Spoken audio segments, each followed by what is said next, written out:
ভাব সম্প্রসারণ পর্ব ২ বিষয় শিক্ষায় জাতির মেরুদণ্ড।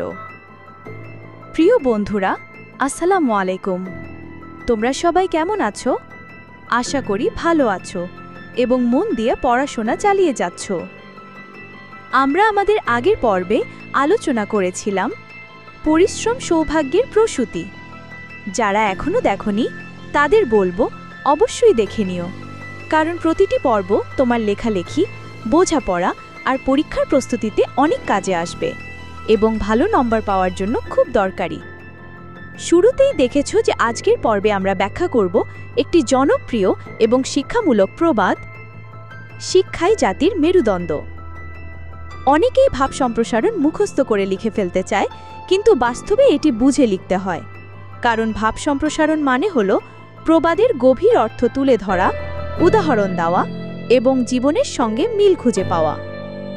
কেন এটা গুরুত্বপূর্ণ? যে কোনো শ্রেণীর শিক্ষার্থীর জন্য এটি প্রয়োজনীয়, বিশেষ করে যারা এসএসসি, এইচএসসি অথবা চাকরির প্রস্তুতি নিচ্ছে। ভাব সম্প্রসারণ ঠিকমতো লিখতে পারলে পুরো নাম্বার পাওয়ার সুযোগ তৈরি হয়। তাহলে দেরি না করে চলো আজকের প্রবাদের অর্থ কী তা আমরা চিন্তা করি, উদাহরণ দেখি এবং বুঝে লিখতে শিখি। বন্ধুরা, যদি ভিডিওটি ভালো লাগে তাহলে সাবস্ক্রাইব ও লিক দিয়ে পাশে থাকো, কমেন্টে জানাও তোমার মতামত আর শেয়ার করো তোমার বন্ধুদের সঙ্গে।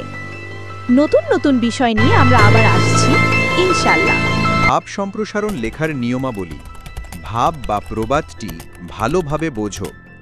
প্রথমে প্রবাদ বা উক্তিটির অর্থ ও উদ্দেশ্য বোঝার চেষ্টা করো। বুঝে নিতে হবে এটি কোন বিষয়ের ওপর ভিত্তি করে তৈরি: পরিশ্রম, শিক্ষা, সততা, সময় ইত্যাদি। ২. ভূমিকা দিয়ে শুরু করো। ইন্ট্রোডাকশন। ২ থেকে ৩ লাইনে বিষয়টির গুরুত্ব বা প্রাসঙ্গিকতা তুলে ধরো, যেন পাঠক সহজেই ভাব সম্প্রসারিত বিষয়টির সঙ্গে পরিচিত হতে পারে। উদাহরণ: পরিশ্রম সৌভাগ্যের প্রসূতি। এই প্রবাদ বাক্যটি আমাদের জীবনের এক অমোঘ সত্য প্রকাশ করে। মূল বক্তব্য উপস্থাপন করো। মূল ভাবটি ব্যাখ্যা করতে হবে উদাহরণ সহ।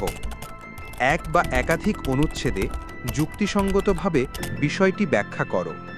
প্রয়োজনে ছোট গল্প বা ঐতিহাসিক উদাহরণ ব্যবহার করতে পারো। যেমন, মানুষ তার ভাগ্য নিজে গড়ে তোলে। সফলতার জন্য কেবল ভাগ্যের উপর নির্ভর করে বসে থাকলে চলবে না। পরিশ্রমী পারে মানুষের ভাগ্য পরিবর্তন করতে। ৪. উপসংহার লেখো। শেষের অনুচ্ছেদে সারসংক্ষেপ ও প্রাসঙ্গিক শিক্ষণীয় বার্তা থাকতে হবে, যাতে বিষয়টি সুন্দরভাবে শেষ হয়। যেমন, পরিশ্রম ছাড়া কোনো সাফল্য টেকসই হয় না, তাই জীবনে উন্নতির জন্য পরিশ্রমকে সর্বাগ্রে স্থান দেওয়া উচিত। ভালো ভাব সম্প্রসারণ লেখার জন্য টিপস: সহজ ও প্রাঞ্জল ভাষা ব্যবহার করো। ক্লিশে বা মুখস্থভাবে না লিখে নিজের ভাষায় প্রকাশ করো। যথাসম্ভব উদাহরণ ও যুক্তি উপস্থাপন করো। শুদ্ধ বানান ও ব্যাকরণ মেনে চলো। ৩ থেকে ৫ অনুচ্ছেদের মধ্যে লেখাটি শেষ করো। শিক্ষাই জাতির মেরুদণ্ড। মূল ভাব: মানুষের দেহ সোজা রাখতে ও চলতে মেরুদণ্ড প্রয়োজন। তেমনি একটি জাতিকে সুসংগঠিত ও উন্নত করতে শিক্ষা অপরিহার্য। শিক্ষা ছাড়া কোনো জাতি এগোতে পারে না। শিক্ষা মানুষকে আলোর পথ দেখায়। এটি মানুষকে ভালো মন্দ, ন্যায় অন্যায় বোঝার শক্তি দেয়।